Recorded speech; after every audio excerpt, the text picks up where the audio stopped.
E o seu grande amor, Jesus, que me libertou na cruz. E o seu grande amor, Jesus, que me libertou na cruz. Eu quero mais, muito mais do seu amor, Deus. Eu quero mais, muito mais do seu amor, Deus. Eu quero mais.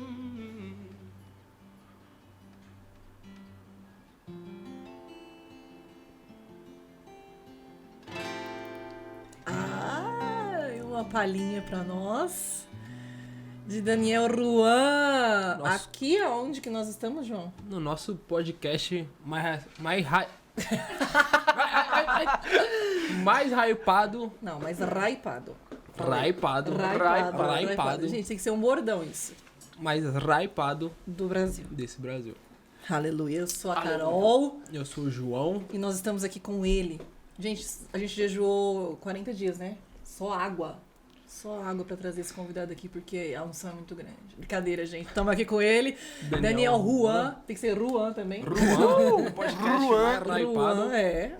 Glória a Deus. Meu Deus, que honra ter você aqui. Já conosco. começo pedindo perdão, Pelo quê? porque eu demorei muito pra Foi, vir. ele enrolou mesmo. Eu demorei muito pra vir. Vamos ver, né, se a gente te perdoa. Brincadeira, gente. Nossa. Já começou com este louvor maravilhoso aqui. Que inclusive a gente vai regravar aqui. Aqui, neste ambiente, Esse neste recinto. recinto. É um pouquinho mais pra lá, mas é mais por aqui. Aqui na Sara Saúde.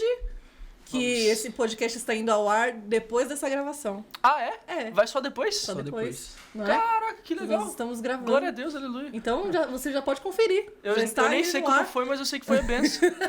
Olha aí que Glória a Tem que ver Deus. se ele já Que vai ter coisa postado. futurística, Tem que não é ver se ele já vai verdade? ter A gente- postado. É verdade. A gente está andando na linha do tempo agora aqui, ó, uma ramificação, já sabendo que foi maravilhoso e você já Aleluia. pode conferir nas Conferir. plataformas aí do Spotify, Deezer, YouTube. Não sei se já vai estar lançado, mas Se Deus quiser. Se Deus quiser. Eu não sei também quando que vai ser, mas vamos estar orando. pra tudo dar certo. E aí, como tá os preparativos para essa gravação? Nossa, a gente tá na parte onde a gente tá sonhando muito. Porque o projeto vai ser, acho que, o maior projeto da minha vida inteira. Mas tá tudo dando certo. Tudo dando certo. Vocês ficaram sabendo agora, mas eu já tô sonhando com esse projeto nos últimos 2-3 meses. Olha. Que eu tô, tipo assim, toda semana fazendo alguma coisa, construindo alguma parte de alguma música, porque são 7 músicas novas, né? Uhum. Só que a gente decidiu, um beijo pro Juan, meu produtor, ele teve a ideia de só anunciar o projeto, só marcar as datas quando as 7 músicas estiverem prontas. Então, Olha. todas as músicas já estão prontas. Se eu quisesse lançar agora, eu conseguiria lançar as músicas no estúdio. Sim. Que toda semana eu fiquei, acho que por uns 2 meses, toda semana indo no estúdio e gravando as músicas. Então tá tudo pronto. Agora é só tocar ao vivo. Entendeu? Então eu tô mais relaxado agora, por incrível que pareça. Agora é só divulgar, agora é só falar sobre os ingressos, a parte mais do marketing, Sim. mas do restante, cara, a gente já tá quase que tudo tranquilo, tudo certo. Nossa, que legal. Graças a Deus. Como nasceu esse projeto no seu coração? Assim, um sonho, uma visão, um fogo novo aí? Então, a história é muito improvável, porque eu lembro que a gente estava gravando uma música que a gente vai lançar ainda, e essa música ela é super diferente, ela é uma música de celebração, música super alegre, e vai ser uma música estúdio, só que a gente fez um videoclipe para essa música. E no meio do videoclipe, a gente estava gravando o videoclipe, a gente estava no lugar que a gente tinha arranjado para representar o céu, então tava todo mundo vestido como se fosse vestes santas, pá, um negócio bem legal. Uhum. E no meio do videoclipe, eu recebo uma ligação do meu pai, falando sobre o pastor, Fernandinho, que eu chamo ele de pastor, que ele queria conversar com a gente, queria dar algumas dicas pra gente. E foi ali que começou, foi ali que nasceu esse projeto, que a gente nem imaginaria como seria, mas a gente nem imaginava como seria, mas dali surgiu e eu vejo muito que foi Deus abrindo portas. Sim. Porque foi uma iniciativa do pastor. Falei assim, cara, vamos fazer alguma coisa, vamos gravar. E eu fiquei tipo assim, meu Deus, o que tá acontecendo, né? E por isso que eu falo hoje que toda honra e toda glória é Deus. Meu porque Deus. se fosse eu organizando, se fosse eu sonhando, indo atrás, não daria certo. Gente, esse pastor nada mais é do que o Fernandinho. Fernandinho, que você conhece, eu conheço, todo mundo conhece. Marcou nossa... Marcou você minha que, vida. você que é cristão, Só. né? só o escuta, Fernandinho. Só o Fernandinho que quis gravar. Ele quis gravar com o Daniel Juan. Foi uma coisa muito de Deus, porque foi assim, a gente queria muito gravar com ele. E a gente tava, tipo assim, orando, não, quem sabe um dia, daqui uns 3 anos, quando tiver tudo bem, e a gente estiver mais tranquilo e etc. Mas Deus foi abrindo portas, sabe? E eu falo que foi um direcionamento de Deus, porque eu não teria nem a coragem de procurar o pastor, né? Então foi uma coisa muito... Assim, eu não sei nem explicar como que aconteceu tudo. Eu, de verdade, não sei. Eu não sei nem como que vai acontecer também, porque nem não aconteceu ainda. Mas Deus tem planejado tudo, cada detalhe. Eu tô muito feliz. E eu tenho certeza que não só a minha vida, mas a vida de muitas pessoas vão ser impactadas. Amém, eu tenho Em nome de certeza. Jesus. Nossa, que benção. E você começou a cantar. Como você descobriu que você Como que eu descobri? tinha esse chamado? Você só Então. abriu a boca e fez... Então, cara, a história é muito longa, porque assim, resumindo, eu sempre fui aquele filho de pastor atentado. que É um critério, eu só- acho, né? É um Deus critério. Todos. Vamos criar um filho de pastor. Atentado? Justo. E eu era muito maluco, assim, muito maluco. Pra você ter noção, só um parêntese aqui, abrindo um parêntese aqui, mas teve um dia que uma mulher, não lembro o nome dela, também não ia ser legal falar o nome dela, Sim. ela chegou pra minha mãe revoltada, que ela era tipo as moças voluntárias no MSK. Seu filho vai ser um marginal. Seu filho é um isso, e começou a me xingar. Você não dá controle, você não coloca limite no seu filho, ele é um folgado, ele vai desviar, não sei o quê. E começou a me xingar pra minha mãe, no final do culto. Que ela ficou revoltada porque eu tinha feito alguma coisa. Quando eu falo que eu era revoltado não, atentado, é assim, eu já empurrei meu pai do púlpito. Eu já ouvi essa história, já ouvi. No meio da pregação. O meu amigo João Flávio chegou e falou assim, duvido você empurrar seu pai no meio da pregação. Eu falei, duvida? Então é isso. Eu ia e empurrava ele. Eu era assim. Nossa, eu já fiz tanta coisa. Meu pai fala que numa quebra de maldição, ele tava, tipo, orando pelas pessoas, e aí eu sempre percebia que ele colocava a mão na cabeça das pessoas. Aí eu tava, tipo assim, de fininho, eu peguei o chiclete, coloquei na mão do meu pai, e ele, bum, colocou na cabeça da pessoa, o chiclete foi na cabeça da pessoa. Eu já fiz muita coisa, essa você não sabia, né?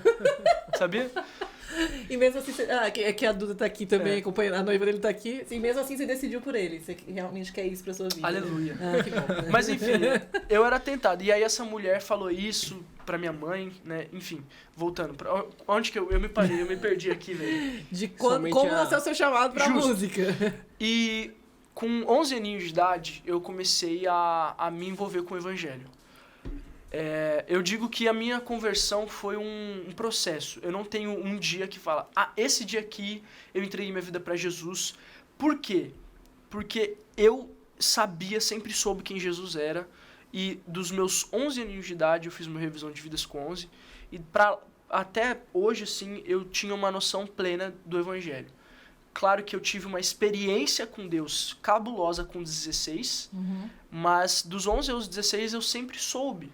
E nesse período meio que limbo da minha vida, eu cantava. Só que eu não cantava na igreja, eu cantava no meu quarto, eu cantava voltando da escola. Então, eu chegava no carro com a minha mãe botava Thalys, Roberto e Fernandinho. E ela falava assim, você vai cantar. Aí ela diminuía o volume, só deixava de fundinho, pra eu cantar em cima. E ela me obrigava a cantar em cima. E ela, não, você vai cantar, Thalys, Roberto e Fernandinho. Era assim, batata. E às vezes, né, Kleber Lucas, que Deus o tenha. Infelizmente. Que Deus o tenha, né? Amém. Amém. Amém. Profetizamos. Mas enfim, era esses três, assim, que eu sempre cantava. E minha mãe sempre me incentivava, falando, não, você sabe cantar, não sei o que lá. Só que eu só fui viver isso ministerialmente com 17, 18 anos. Mas nessa época você já tocava, ou não? Só cantava? Então, eu me envolvi no louvor com uns 14.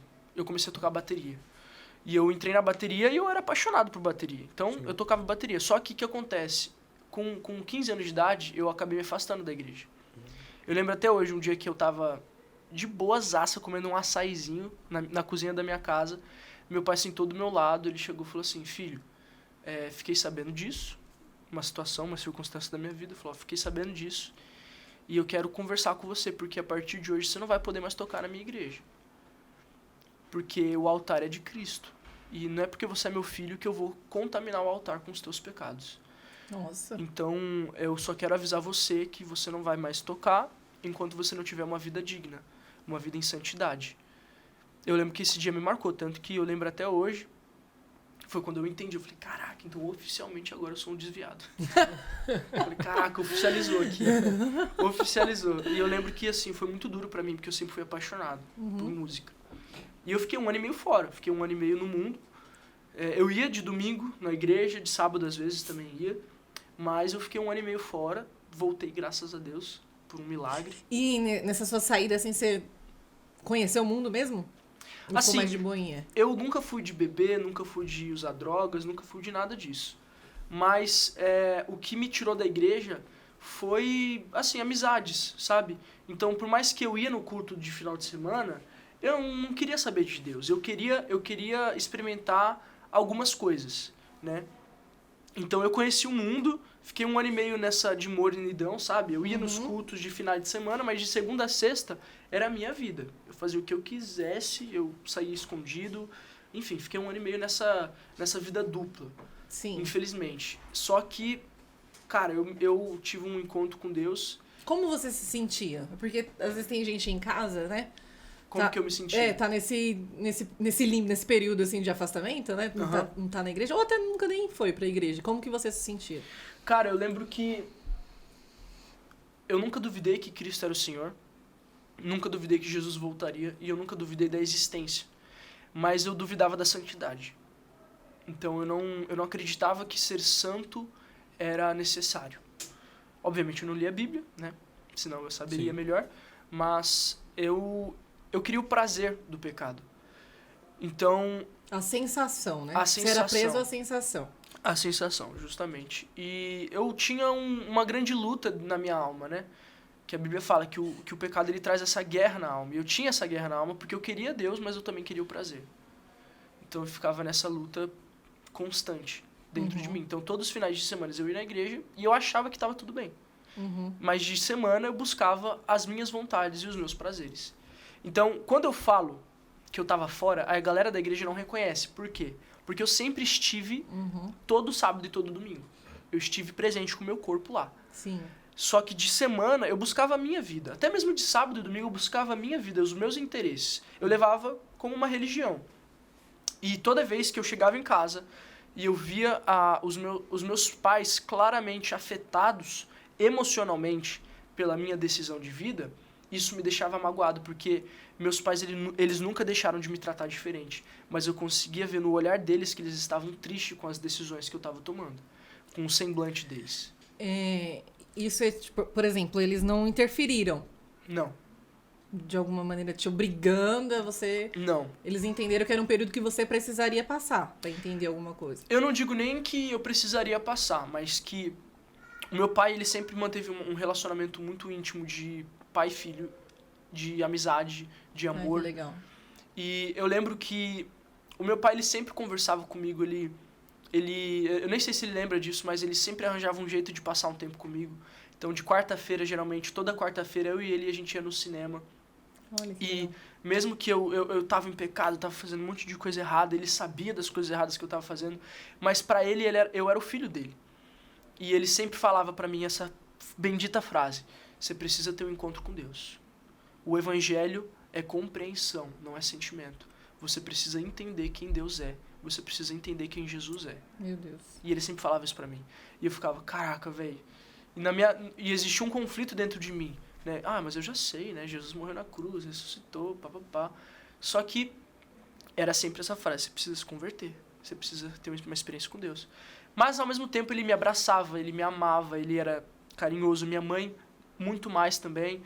E eu sempre me senti muito abraçado pelos meus pais. Que eu vejo que é um erro muito grande de muitos pastores, muitos pais. Sim. Quando o filho está em pecado, quer dar castigo pro filho.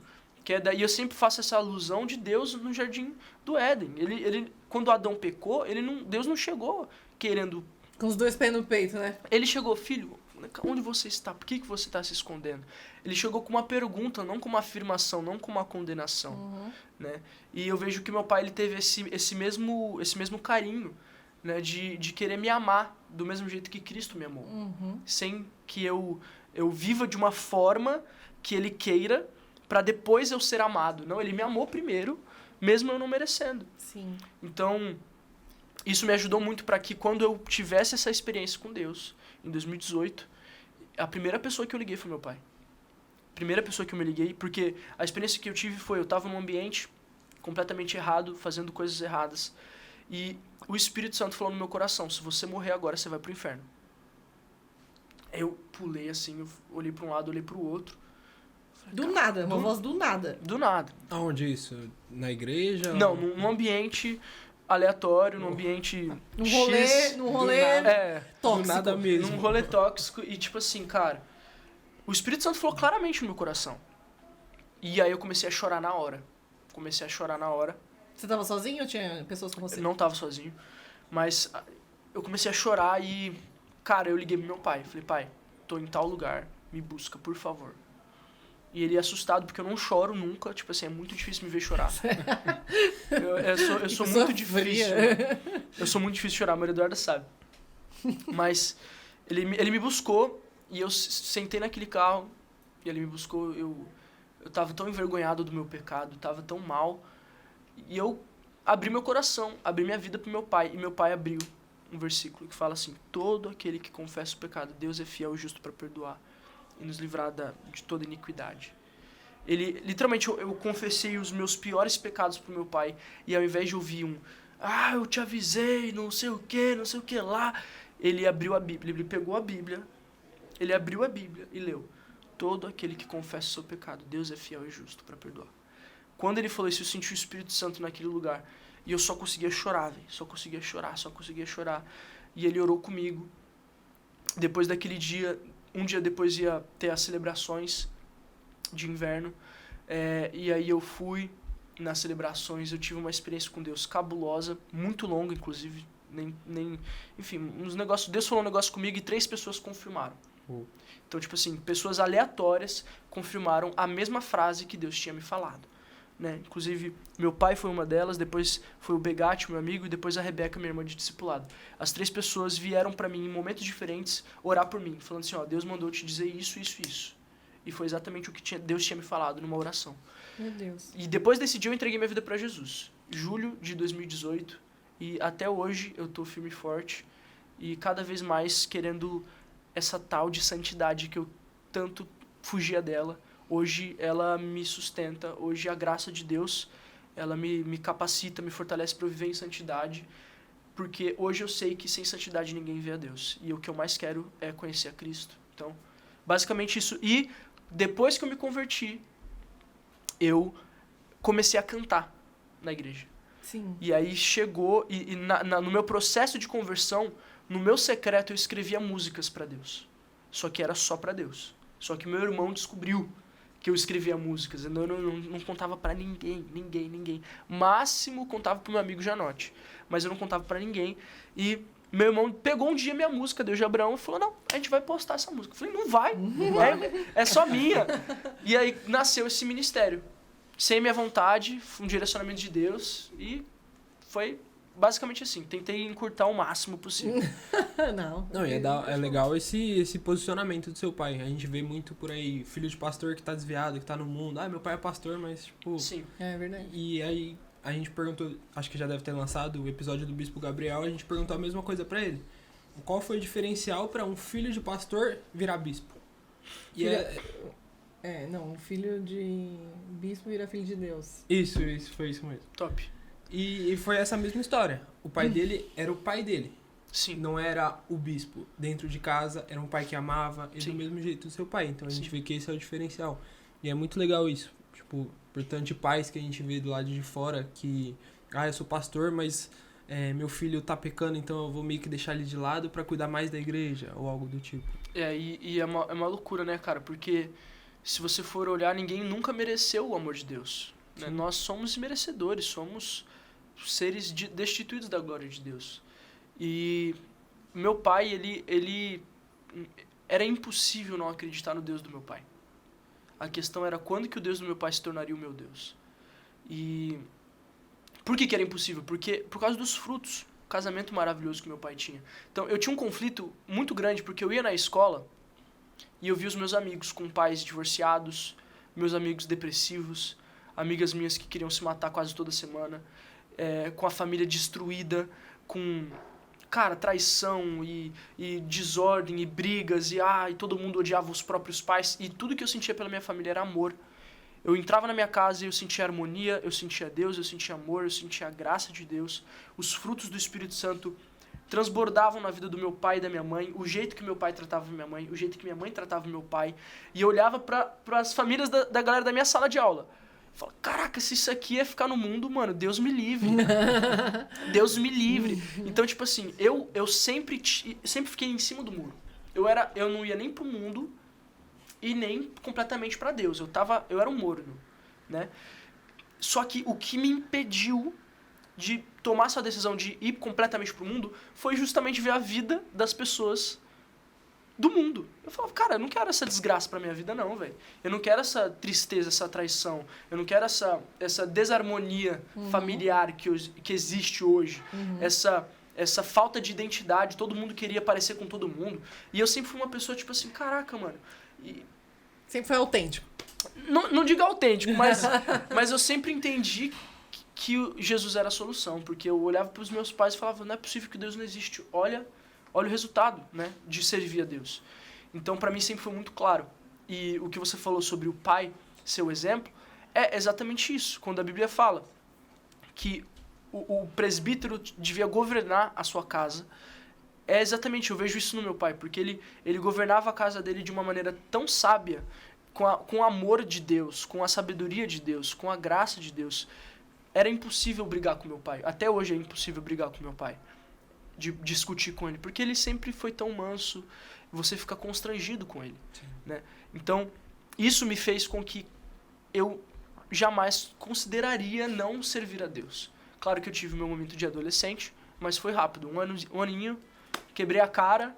Já voltou. E Deus me pegou, mano. Graças a Deus. E isso muito vale também do meu irmão. Meu irmão se converteu muito cedo e ele sempre pregava o evangelho pra mim. Dei muito trabalho pro meu irmão, o Jonas. Nossa, como eu dei trabalho pra ele. Misericórdia.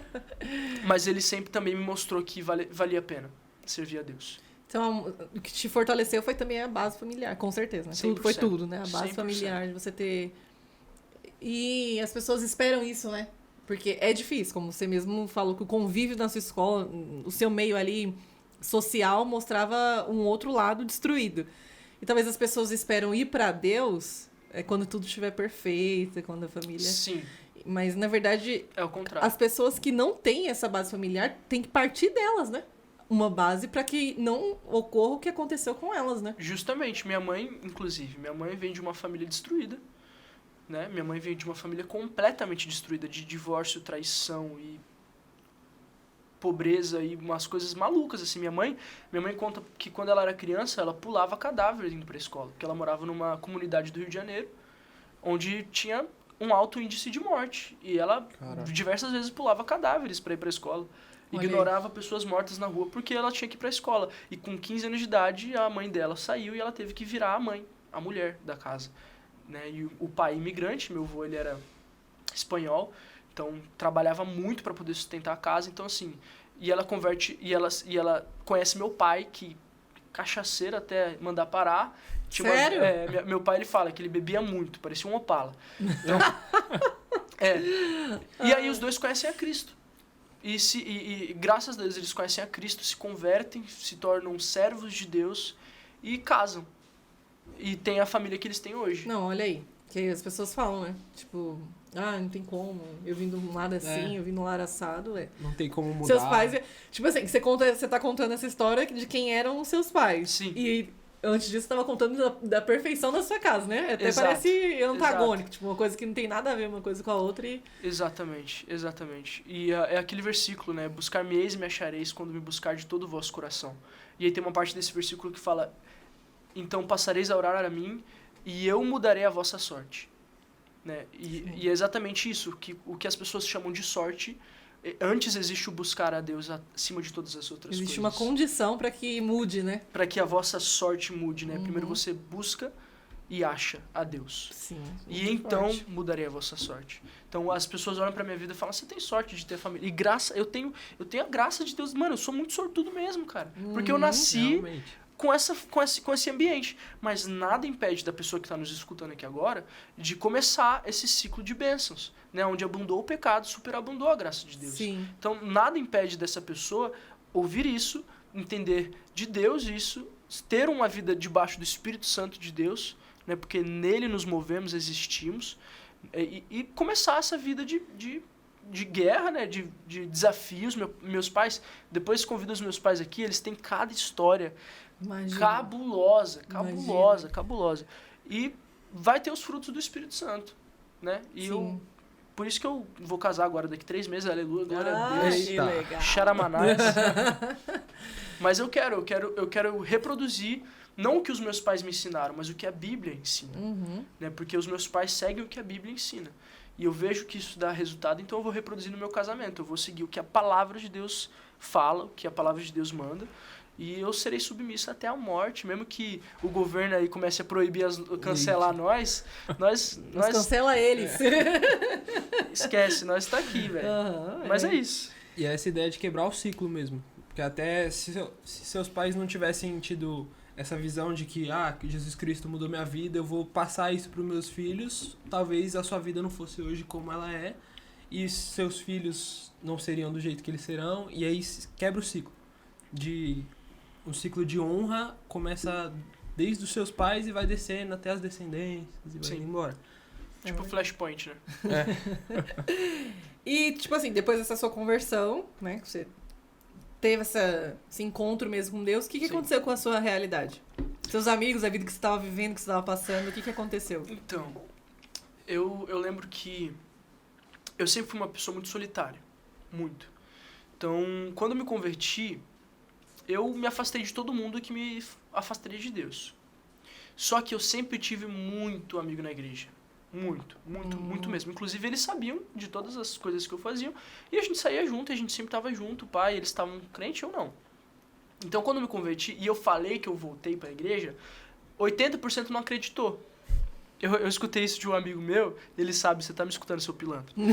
Ele chegou e falou assim pra mim: cala a boca, Daniel, eu não te dou uma semana. Falou assim pra mim. Meu Deus. E ele crente? Ele crente. Eu olhei pra ele e falei: mano, então daqui uma semana a gente conversa. Mas quando eu entreguei minha vida pra Jesus, eu tinha uma fama queimada, querendo ou não, por causa dos meus frutos, né? Porque a pessoa só faz coisa errada e quer chegar na igreja e ser aplaudida, não, né? Mas também eu fui muito abraçado pelas pessoas.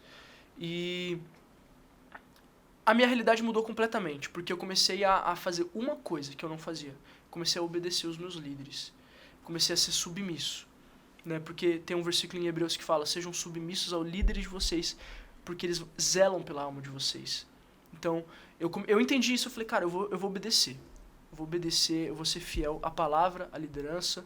E eu fui, e isso me guardou muito. Isso me guardou de muitas coisas. Então, eu me aproximei das pessoas que me aproximariam de Deus. E foi o que aconteceu. Eu me aproximei deles, me aproximei de Deus, estou aqui até hoje.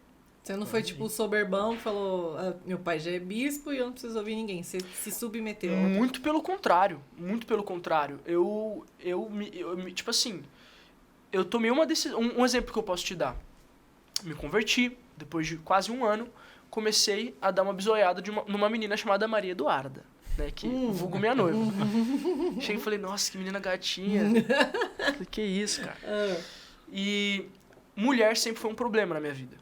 Né? Tipo assim, eu nunca usei droga, nunca bebi, mas a questão da mulher sempre foi a minha criptonita.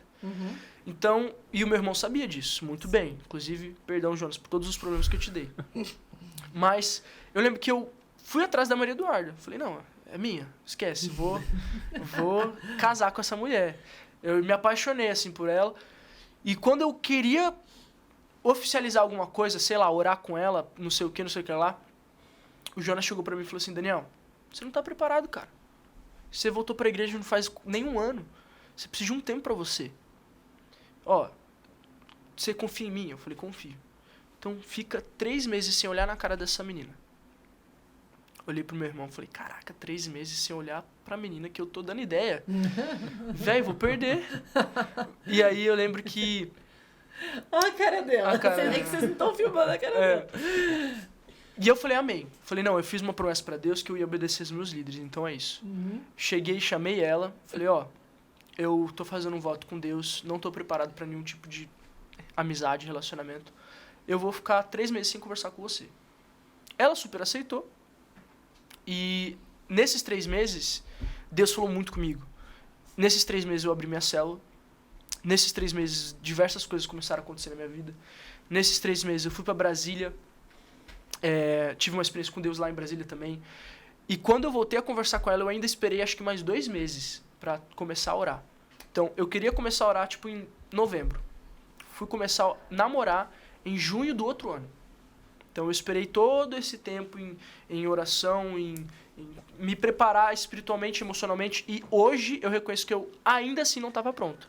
Se eu pudesse, eu teria esperado mais. Então, mas eu obedeci os meus líderes e eu tô colhendo frutos disso. Porque eu vou casar daqui 3 meses, graças a Deus. Porque, acima de todas as coisas, eu fui submisso às pessoas que sabiam mais do que eu. Então, isso eu levo até hoje comigo. Se meu líder fala A, eu obedeço. É A. Claro que eu também, acima da autoridade da liderança, tem a Bíblia.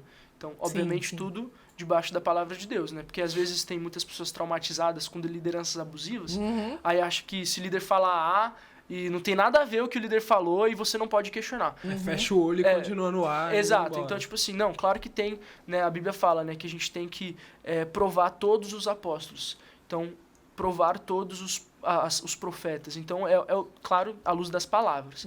Então, eu sou submisso 100%. E isso me protege até hoje. Vai me proteger nos próximos, sei lá, quantos anos.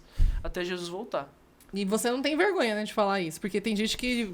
Ai, você tem um líder. Hoje em dia é feio, né? Você se submeter a alguma autoridade ou até mesmo a igreja, né? E a gente vê que nas redes sociais, inclusive siga ele, Daniel Juan. O Daniel Juan. Ô, Daniel Juan. A gente vê você bem posicionado, né? Sim. Em relação a tudo que você tem como verdade. Sim. Sem dúvida, né? Eu me baseio na Bíblia. Então, tipo assim, eu sou uma pessoa que eu sou viciada na Bíblia. E eu não era nem um pouco, né? Eu fui começar a ler a Bíblia tarde demais. Então, a Bíblia fala, né? Quem é amigo do mundo é inimigo de Deus. Então, faz o inverso aí. Se você é amigo de Deus, o mundo vai ser seu inimigo. Então, tem um versículo que eu li recentemente, nesses últimos dias, que fala que nós sabemos qual é a sua voz pelas pessoas que te escutam. Não está nessa frase, mas o versículo, na interpretação do versículo, fala que se o mundo te escuta, então você fala para o mundo. Mas se a igreja te escuta, então você fala para a igreja. Então, eu me baseio muito pelas pessoas que me escutam e pelas pessoas que não gostam de mim. Então, se o mundo não gosta de mim, eu estou no caminho certo. Se eu estou recebendo muito elogio do mundo, eu estou no caminho errado. Tem alguma coisa estranha. Tem alguma coisa errada comigo. Entendeu? Então, é basicamente isso. Eu amo o ministério de João Batista. Porque ele foi muito vida louca, cara. Eu me inspiro muito nele. Inclusive, eu li um livro que se chama A Voz que Clama, do John Bevere. É um livro muito antigo. E esse livro falou muito comigo, porque esse livro fala sobre o ministério de João Batista, que é um ministério que aponta o pecado, que leva ao arrependimento e prepara o caminho para o Senhor. E eu creio que quando Jesus voltar pela segunda vez, vai ter uma igreja que tem um ministério muito parecido com o de João Batista, que é uma igreja que prega o arrependimento do pecado, que é uma coisa que está em falta hoje, do arrependimento do pecado. Então, eu sou muito apaixonado por santidade, porque era exatamente o oposto do que eu vivia.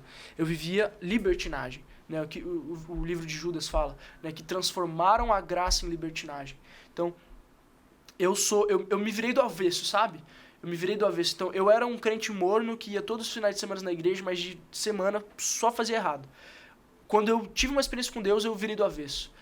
E, claro, sem legalismo, né? Sem essa... Falsa liberdade, né? Tipo, querer mandar em todo mundo, né? Os meus discípulos falam que eu sou muito paz e amor, por incrível que pareça, né? A Maria Eduarda também fala que eu tive uma experiência com Deus, né? Em 2021, onde minha personalidade mudou pra caramba. Sério? Tem gente que fala que não é possível mudar a personalidade. Minha personalidade foi do avesso, né? E... Ele era melancólico, ele virou fleumático. Não, esse negócio, cara, eu não entendo até hoje esse negócio. Muito bom, gente. Você que é viciado em signo, ó, eu vou te dizer, vai pro temperamento que é o melhor caminho. Melhor caminho. Mas tipo assim, eu sou posicionado não porque eu quero, não porque eu gosto de chamar atenção. Tipo aquela pessoa que fala, meu temperamento é forte, e a pessoa só é mal educada. Não. Uhum. Mas, tipo assim, eu sou posicionado por causa do ambiente que a gente vive hoje como sociedade, né? Eu acho que tem uma frase, eu não sei de quem que é essa frase, mas ela não é minha, mas que nós precisamos falar o que o mundo prega. Então, se o mundo tá falando A, a gente tem que combater isso aqui, porque não adianta de nada ter os nossos soldados num campo de batalha vazio. Forte. Então, por que eu sou posicionado? Por causa das circunstâncias que a gente vive. Então, se a gente não vivesse nessa realidade do Brasil hoje, talvez eu não falaria sobre as coisas que eu falo. Eu falaria de outra coisa. Porque o mundo é o mundo desde que, sei lá, mano, eu me sinto por gente. O mundo é o mundo. Uhum. Então a gente precisa pregar exatamente na onde o mundo está atacando, né? Que é na questão do relativismo, né? Já entrando nesse assunto que é maravilhoso, né? Do humanismo, que hoje a filosofia que governa hoje a nossa sociedade é uma filosofia de matéria. Então, tudo é por acaso, nós somos apenas matéria, Deus não existe. Então, tudo é relativo. Então, se não existe um ser absoluto, então não existe uma verdade absoluta. Então, já que tudo é matéria, tudo é acaso, o que eu sinto se torna realidade. Uhum. Só que o que eu sinto não é o que você sente. Então, a verdade se torna relativa. Então, esse mundo que relativiza tudo é muito perigoso, porque Jesus, ele é o caminho, ele é a verdade, ele é a vida. Só existe um caminho. Ninguém vê ao Pai senão por mim. Uhum. Então, hoje, você vê igrejas liberais. Você vê pessoas que eram referências, como Kleber Lucas e Leonardo Gonçalves, que hoje são os falsos mestres, falsos profetas.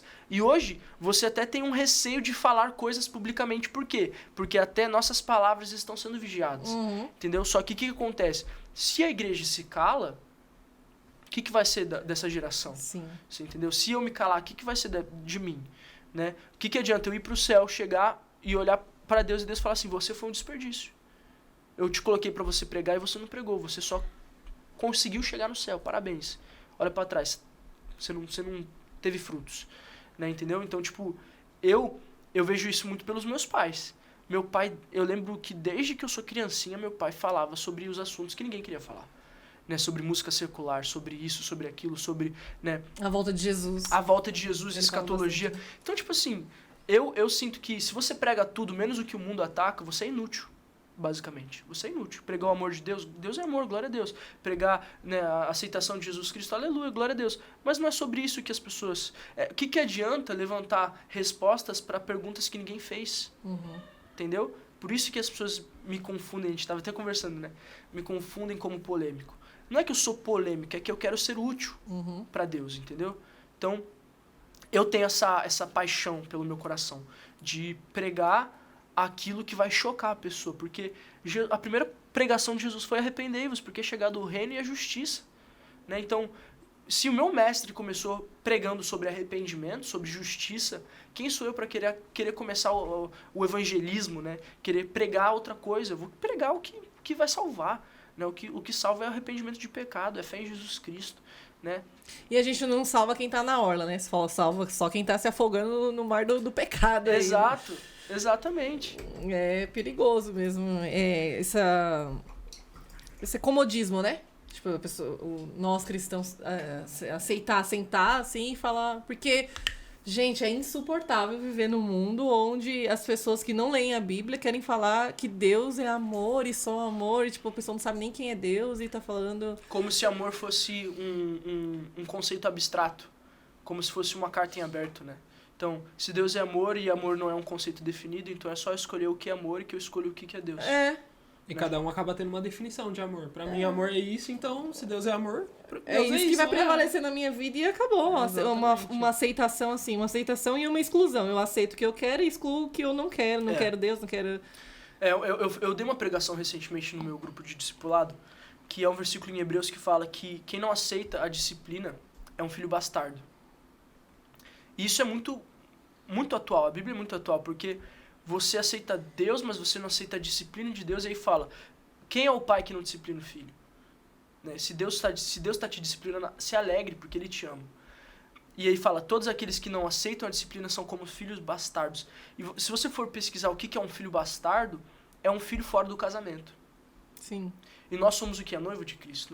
Nós vamos casar. Então são filhos fora do casamento. Quem que adulterou? Cristo não pode adulterar. Então quem que está adulterando para ter filhos bastardos? A igreja. A igreja que adultera para gerar filhos fora do casamento. Filhos que estão, mas não aceitam a disciplina do pai. Entendeu? Então, tipo assim, o que vai ser de nós se nós não aceitarmos a disciplina? Sim, muito forte.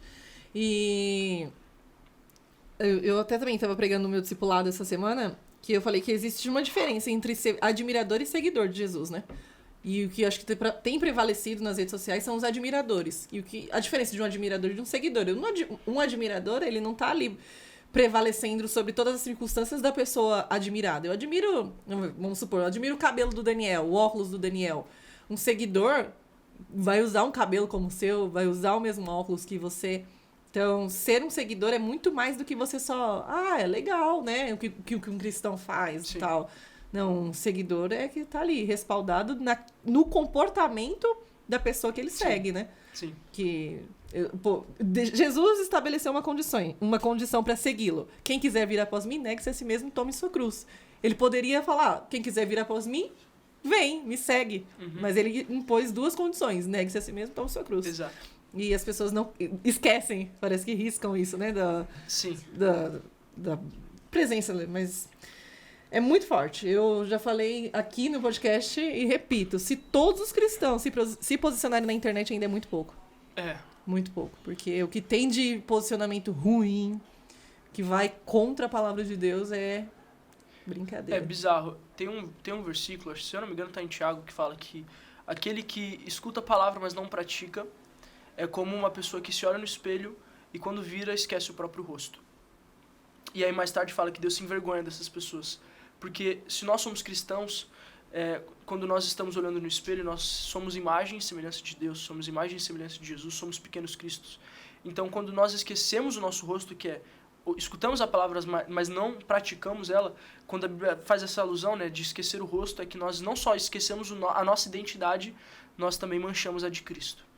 Então, essa questão de se posicionar, essa questão de ser, é a chave do Evangelho. O Evangelho nunca foi algo que se acomodava com a sociedade. O Schaeffer fala no livro dele que o Evangelho ele não é nem de esquerda, o Evangelho não é de direita. O Evangelho é revolucionário.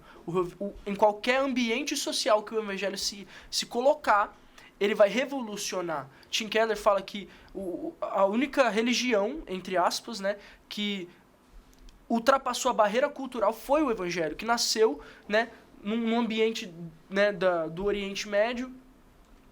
Por exemplo, se você vai na Índia, qual que é a religião que prevalece lá? Hinduísmo. O hinduísmo. Se você vai na Arábia, são os muçulmanos. Uhum. Se você vai na Ásia, são os comunistas, né? Não sei nem qual que é.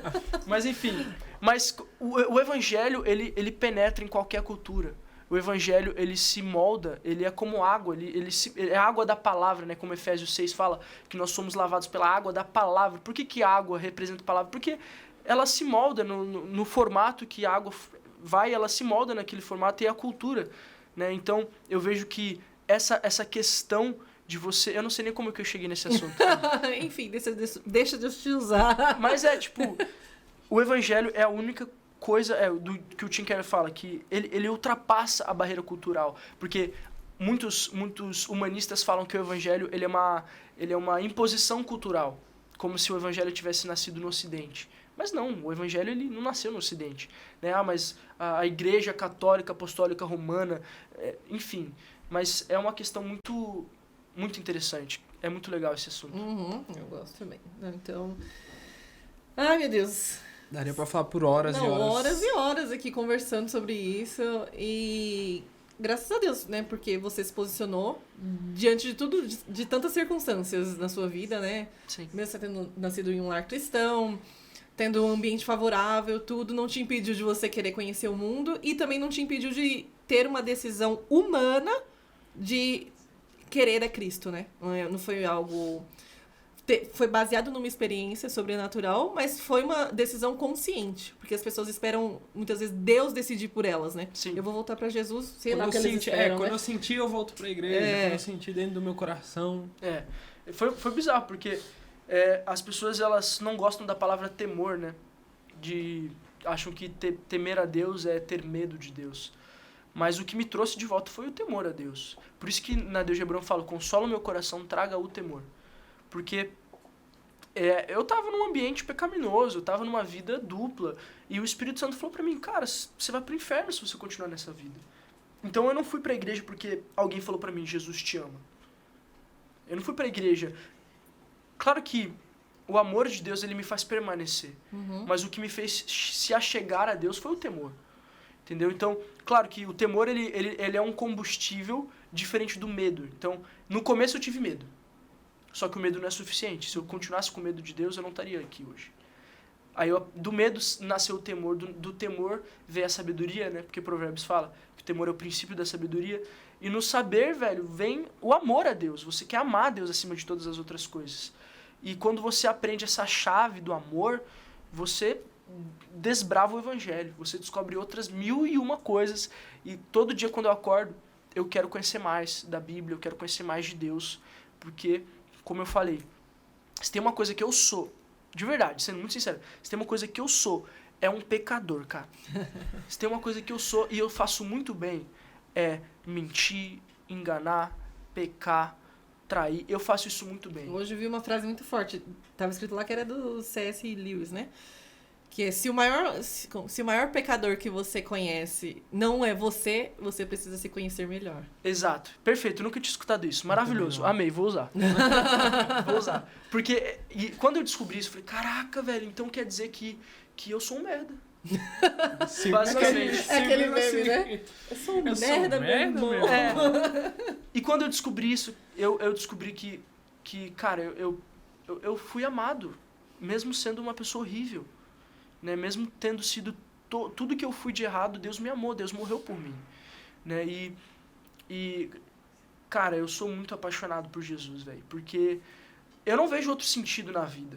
Tipo assim, eu já provei do prazer, eu não vejo outro sentido na vida. Uhum. Eu amo Jesus acima de todas as outras coisas. Eu escutei um podcast recente agora que falou muito comigo, que é do David Hicker, e ele fala que você obedece quem você ama mais.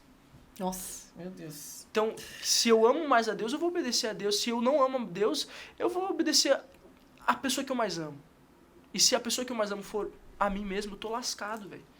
Porque meu coração é inconstante. Entendeu? Então, eu sou muito grato porque eu tive referenciais absurdos na minha vida. A Sara Nossa Terra me ensinou o que é ser um cristão. Né? A Sara Nossa Terra me ensinou o que é ser um discípulo. E tem uma coisa que eu faço muito hoje no meu discipulado, que eu não quero saber de número. Não quero saber quantas células os meus discípulos vão abrir, quantas pessoas eles vão levar na arena. Se tem uma coisa que eu trabalho muito com eles é o caráter.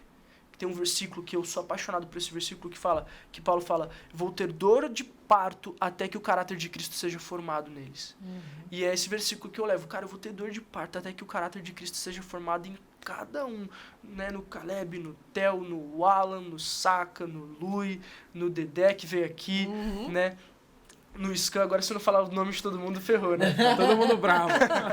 De todos. De todos vocês, mas, e assim, hoje eu sou apaixonado por isso. Pra mim não faz sentido, eu tô em casa e tem gente na igreja, mano, eu vou pra igreja, tá ligado? Não faz sentido mais passar a vida sozinho, né? Assim, as pessoas falam, nossa, você vive na igreja. Mano, eu vivo na igreja, velho. E eu sou muito mais feliz que você e te garanto, tá ligado? E assim, é uma coisa que me protege muito, né? Eu não sei como que a gente chegou nesse assunto Não, então, também. eu acho que é a chave, esse negócio de amor, porque eu tenho de exemplo a minha vida. Eu tinha muito problema com amor, de demonstrar amor com as outras pessoas, Mas quando você enxerga o amor de Cristo, não tem como ó, você não mostrar pra outras pessoas que você ama também, sabe? É. Não tem palavra. Realmente. Eu também não sei como a gente chegou em tantos assuntos assim. Você vai saber, você que tá assistindo, você vai ligando uma coisa, se você não entendeu também, você volta e... Às vezes eu esqueço que estão gravando, aí eu só briso, Só vou vai embora. nas filosofias bíblicas. Amém. Glória a Deus! Dani, então, deixa um recado pro pessoal que tá em casa. Vê aí, não sei, quem tiver que ser tocado. Aleluia! Cara, o recado que eu tenho é que Cristo, ele é suficiente na nossa vida. Que a graça de Deus é suficiente na nossa vida. E que a felicidade verdadeira está em Cristo. A felicidade verdadeira está não em você querer produzir para a igreja. Tem uma frase que eu amei, que eu escutei recentemente, que é que a igreja é uma família e não uma fábrica. A fábrica quer que você se desenvolva para você servir melhor. A família quer que você sirva para você se desenvolver. E quando a gente fala sobre servir a Deus, a gente não necessariamente é abrir célula, não necessariamente é se tornar um líder, mas é você usar do que você tem, a parábola dos talentos, né? O quanto Deus te deu, você vai multiplicar se você servir a casa de Deus. Porque eu só consegui romper na minha vida quando eu passei a servir a casa de Deus. E não tenha medo de voltar, porque eu sinto que muitas vezes quando eu prego, eu escuto testemunhos de pessoas que estavam fora, né, foram para a igreja e escutaram a pregação, porque eu saí e voltei. Não existe vida fora de Deus. Não existe vida. É uma subvida. É uma vida muito triste. E, cara, não existe felicidade fora do Espírito Santo de Deus. Existem distrações. Né? Só que chega uma hora que nenhuma distração é suficiente. Então, decida hoje voltar de uma vez por todas. Entregue sua vida, seu coração para Jesus. Não por qualquer outra coisa, senão por querer amar a Cristo. Por querer conhecer a Jesus Cristo de verdade e ser achado nele. E é isso, basicamente. Não sei mais o que eu falo. Tereré é muito bom. Não pode faltar, Eu né? nunca tomei. É mesmo? Sério, nunca. Vai tomar hoje, então. Gente, é isso. Não tem mais nada pra falar aqui. O que foi falado, foi Tem falado. muito o que falar depois disso. Não tem. Ou tem muito o que falar. A gente ficaria aqui horas e horas. Ah, mas, me perdoa mas- também se eu falei alguma besteira, não sei. Sei, né? Se a gente vai ser preso depois desse podcast, pode Acho ser que não. sim. Ou não sei. É que os meninos da mídia não deixam a gente falar mais, viu, gente? Eu queria falar que eles obrigam a gente a terminar assim, uma coisa chata. Brincadeira, gente.